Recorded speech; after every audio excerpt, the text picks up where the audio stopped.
So we're always talking about the need for additional illumination, additional love, additional understanding, and we're digging into the study of symbols here, and our need to view things from the standpoint of reality. And the study of symbols allows the study and understanding of symbols brings about the awakening of intuition, and it's helping us reach higher onto the mental plane and reach into the spiritual. And I say reaching in because as you study this, you see that's really kind of what we're doing here. But the study of symbols allows us to penetrate behind the form and arrive at subjective reality. It tends to bring a closer integration between the soul, the mind, and the brain. And when brought about, the inflow of the intuition consequently brings about illumination, and truth becomes more rapidly possible. And we are able to, better categorize the experience, and not in a separative way, but in a non-separative way. So we become more inclusive. It's allowing for this more inclusive process to happen. And then it also puts strain upon certain unawakened areas in the brain and arouses into activity the brain cells where they are found. And this is part of the first experiences of the aspirant. The majority of true aspirants, the center between the eyebrows is awakened, whilst the center at the top of the head is vibrating very gently, but it is not yet in full functioning activity. The higher center must be awakened more fully before aspirants can measure up to their full opportunity.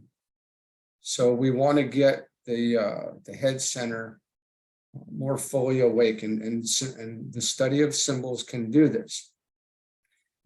Symbols have to be studied in three ways. Exoterically, and I'm going to read this from the book Glamour, which we're studying now, and I would highly suggest we dig into it. We all read it at some point. But symbols have to be studied in three ways. A, exoterically. This involves study of its form as a whole, of its lines, and therefore of its numerical significance, and also study of its sectional forms, by which I mean its arrangements, for instance, of cubes, triangles, and of stars, and their mutual interrelation. So we're looking at the outer form of this.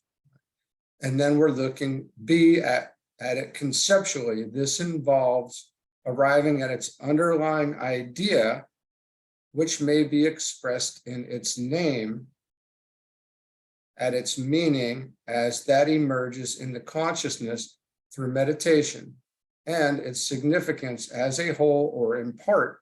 You should, when doing this, bear in mind that the idea connotes the higher or abstract intent, that the meaning is that intent expressed in terms of the concrete mind, and that its significance has in it more of an emotional quality and might be expressed as the type of desire it arouses in you. And then C, we have to study it esoterically. This would cover the effect of the force or energy upon you and of the quality of the vibration it may arouse in you, perhaps in some center, perhaps in your astral body, or perhaps only in your mind. This study, rightly undertaken, would lead to the unfoldment of the intuition with its consequent manifestation on the physical plane as illumination, understanding, and love. So I'm just doing this video to really promote, promote the study of symbols, to promote looking into this teaching given in Glamour, A World Problem by Alice Bailey and Master DK more deeply, because this is about raising us up to, the higher planes, essentially, and bringing about illumination and, all good things from this study. Okay. All right. Thanks.